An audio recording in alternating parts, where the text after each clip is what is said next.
नमस्कार मित्रों, कैसे हैं आप? उम्मीद है कि अच्छे होंगे और आपकी पढ़ाई भी अच्छी चल रही होगी। हम घटना चक्र के प्रश्न को सॉल्व कर रहे थे, जिसमें से हम सहवाल तथा लाइकेन के प्रश्न को सॉल्व कर रहे थे। 76 प्रश्न को सॉल्व कर चुके थे। आज हम 77वां प्रश्न सॉल्व करेंगे। तो यहाँ पे जो 77वां प्रश्न दिया गया है सहवाल और लाइकेन में, पहला यहाँ 77वां प्रश्न है, चाय के लाल कीट का निमित्त है एस्परजिलस पैरासिटिकस, सिनकाइट्रियम एंड्रोबायोटिकम, पोलीपोरस वर्सिकोलर, सिफिलियोरस वायरिसेंस। तो यहाँ पे करेक्ट ऑप्शन हो जाएगा चाय का लाल कीट जो होता है सिफिलियोरस वायरिसेंस के द्वारा होता है। ठीक है, चाय का लाल कीट सिफिलियोरस वायरिसेंस द्वारा उत्पन्न होता है। यह एक हरा शैवाल है। यह चाय, कॉफी इत्यादि की पत्तियों पर परजीवी होता है। ठीक, अगला प्रश्न इसमें दिया गया है,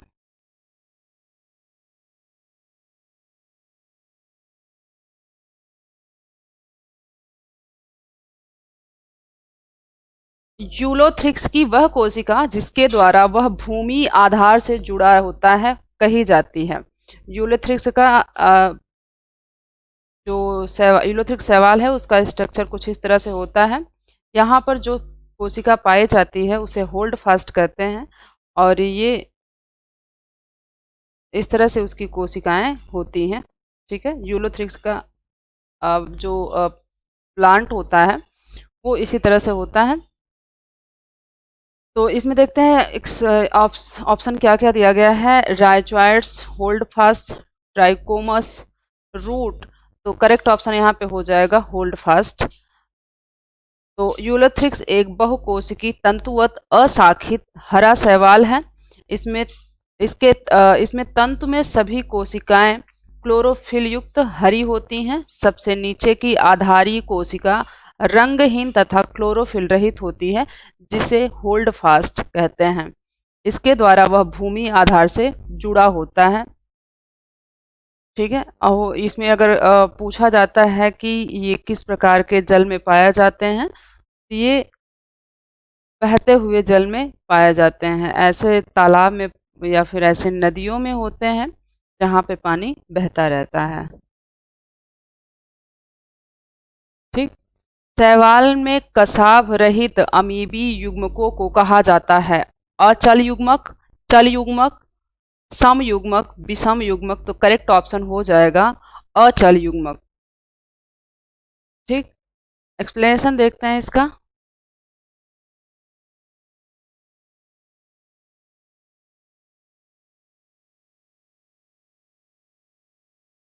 शैवालों में कसाव रहित अमीबीय ऊतकों को अचल युग्मक कहते हैं। अगला प्रश्न इसमें दिया गया, नोक्यूल और ग्लोब्यूल पाए जाते हैं फ्यूकस में, ओडोगोनियम में, आसिलेटोरिया में, कारा में। तो करेक्ट ऑप्शन हो जाएगा कारा में। कारा में नोक्यूल और ग्लोब्यूल पाए जाते हैं। कारा में लिंगी जनन विकसित अंड युग्मक प्रकार का होता है। इसके नर जननांग को ग्लोब्यूल तथा मादा जननांग को नोक्यूल कहा जाता है। ये नग्न आंखों से देखे जा सकते हैं। अगला प्रश्न देखते हैं, तैल संग्रहित भोजन होता है क्लेमाइडोमोनास में, ओडोगोनियम में, वोकेरिया में, कारा में। तो वोकेरिया जो होता है इसमें तेल संग्रहित ऑयल रिजर्व फूड होता है या तेल संग्रहित भोजन होता है। एक्सप्लेनेशन देखते हैं इसमें क्या दिया गया है। बुकोरिया को फ्रिश्च नामक वनस्पति शास्त्री ने ज़ैंथोफाइसी वर्ग में रखा है। इस वर्ग के शैवाल संग्रहित भोजन तैल तथा ल्यूकोसिन नामक पदार्थ होते हैं। अन्य विकल्पों में दिए गए शैवाल क्लोरोफाइसी वर्ग में आते हैं, जिनमें संग्रहित भोजन स्टार्च होता है। अगला प्रश्न देखते हैं, बैट्रैकोस्पर्मम के पौधे निम्न के कारण मणिका युक्त प्रदर्शित होते हैं। ठीक है, ग्लोमेरुल, कार्टिकेशन, कार्पोगोनियम, सिस्टोकार्प। तो यहाँ पे करेक्ट ऑप्शन हो जाएगा ग्लोमेरुल। बैक्टेरियोस्पर्मम में मणिका युक्त संरचनाएं नोड क्षेत्र में दिखाई देती हैं। ये ग्लोमेरुल या छोटी शाखाएं होती हैं। अगला प्रश्न देखते हैं। अगला प्रश्न है, पामेला स्टेज किसमें पाई जाती है? तो यूलोथ्रिक्स, स्पायरोगायरा, सिस्टोपस, स्पर्जिलस। तो करेक्ट ऑप्शन हो जाएगा यहाँ पे यूलोथ्रिक्स। पामेला अवस्था कुछ शैवालों जैसे यूलोथ्रिक्स क्लेमाइडोमोनास में अलैंगिक जनन की एक विधि है जो कि विपरीत परिस्थितियों जैसे कम पानी या विषाक्त लवणों के उपस्थिति में होता है। इस अवस्था में कोशिका की भित्ति घुल जाती है तथा म्यूसिलेज की कला बन जाती है। ठीक है,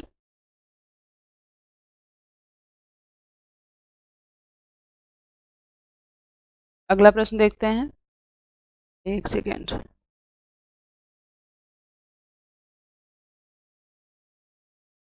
अगला प्रश्न इसमें देखते हैं क्या दिया गया है।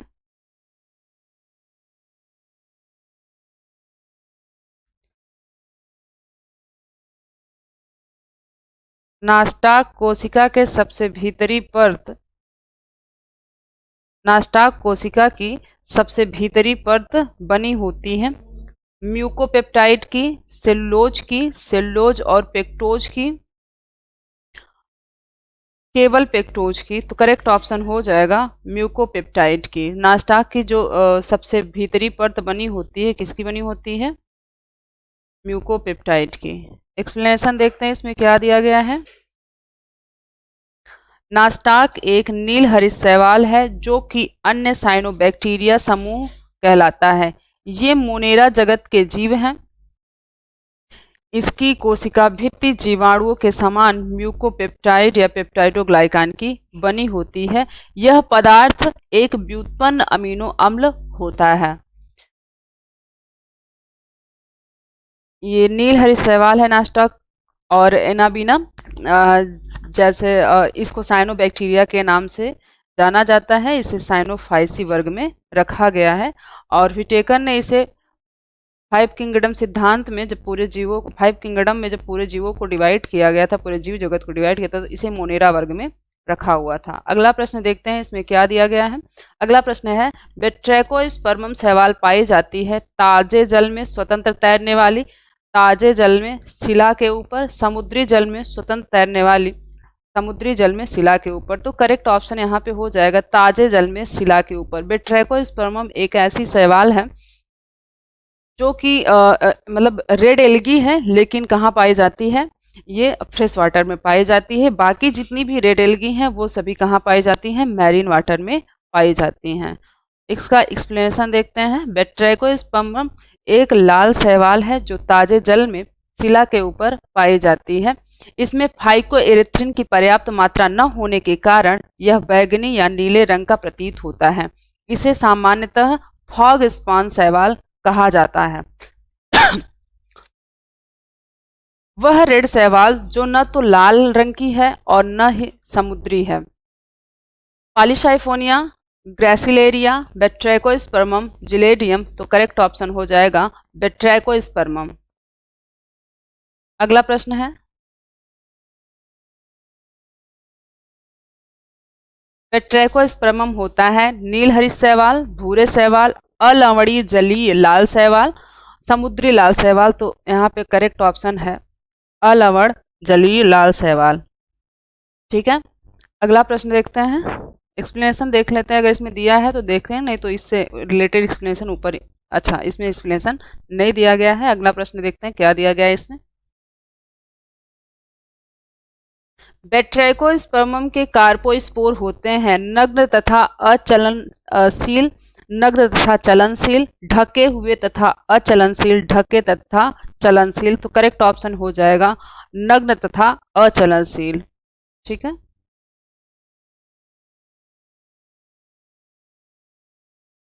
कार्पोस्पोर लाल शैवाल में अलैंगिक जनन के लिए एक स्पोर है। यह एक एप्लानोस्पोर है जो कि नग्न और अचलनशील होते हैं। अगले प्रश्न की ओर बढ़ते हैं। अगला प्रश्न देखते हैं इसमें क्या दिया गया है। अगला प्रश्न है इसमें, एक्टोकार्पस के शीर्ष कोशिका की संरचना होती है? गुंबजाकार, समुंड, नुकीली, पालीवत। करेक्ट ऑप्शन हो जाएगा नुकीली। एक्टोकार्पस एक भूरा शैवाल है। यह तंतुवत समुद्री शैवाल है। इसमें इसमें सीधे खड़े तथा लेटे हुए दोनों प्रकार की संरचना होती है। इसमें शीर्ष कोशिका नुकीली होती है। एक्टोकार्पस में आइसोमॉर्फिक प्रकार का पीढ़ी एकांतरण पाया जाता है। अगला प्रश्न देखते हैं, इसमें क्या दिया गया है। एक सेकेंड।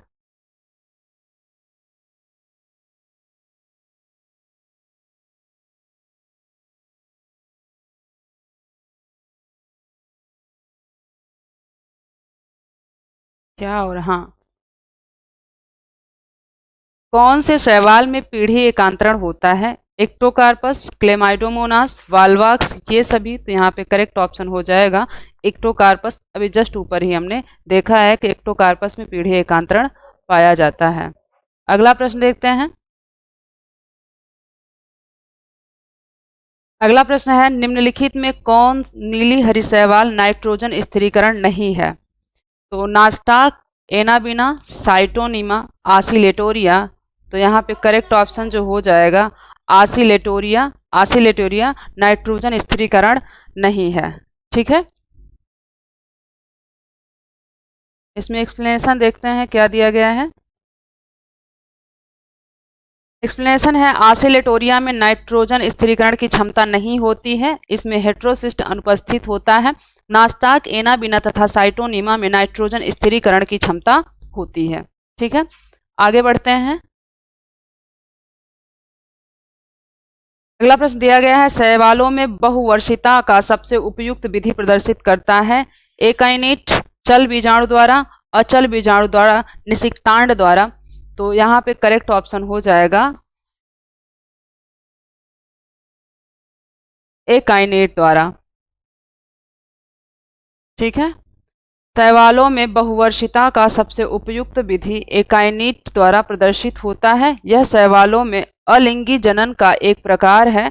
इस विधि में कोसा की कोशिका भित्ति मोटी होकर एक गोल तथा कठोर रचना को जन्म देती है, जिसे निश्चेष्ट बीजाणु अथवा एकाइनेट कहते हैं। यह प्रायः प्रतिकूल परिस्थिति में बनते हैं और अनुकूल परिस्थिति के आने पर प्रत्येक एकाइनेट एक नए पौधे को जन्म देता है।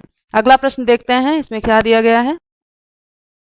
सैक में एस्कोमेटा शब्द संबंधित है एस्कोकार्प से, एस्कस जोन से, एस्कोजीनस हाइफी से, एस्कस मदर कोसा से।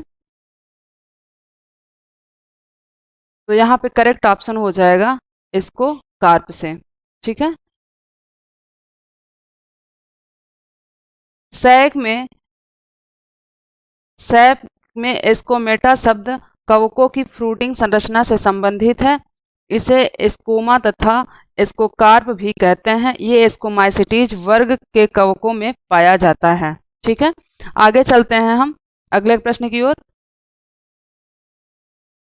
हेलोटिज्म की घटना प्रदर्शित करता है? विषाणु, लाइकेन, जीवाणु, माइकोप्लाज्मा। तो करेक्ट ऑप्शन हो जाएगा लाइकेन हेलोटिज्म की घटना प्रदर्शित करता है। एक्सप्लेनेशन देखते हैं, हेलोटिज्म की घटना लाइकेन में पाया जाता है। इसकी व्याख्या कॉम्ब्रे ने 1885 में की। इसे प्राकृतिक समागम कहा जाता है। यह शैवाल और कवक के मध्य सहजीवन प्रदर्शित करता है, जिसमें कवक अपने अधीनस्थ सहभागी शैवाल पर प्रभाव रखता है। ठीक है, ये जो लाइकेन होता है इसमें एल्गी और फंजाई का सिम्बायोसिस होता है। अगला प्रश्न देखते हैं, एक्टोकार्पस के शीर्ष कोशिका की संरचना होती है गुंबजाकार, समुंड, नुकीली, पालीवत। करेक्ट ऑप्शन हो जाएगा यहाँ पर नुकीली। एक्टोकार्पस एक भूरा शैवाल है। यह तंतुवत समुद्री शैवाल है। इसमें सीधे खड़े तथा लेटे हुए दोनों प्रकार की संरचना होती है। इसमें शीर्ष कोशिका नुकीली, एक्टोकार्पस में आइसोमॉर्फिक प्रकार का पीढ़ी एकांतरण होता है। अगला प्रश्न देखते हैं क्या दिया गया है इसमें। अगला प्रश्न इसमें दिया गया है,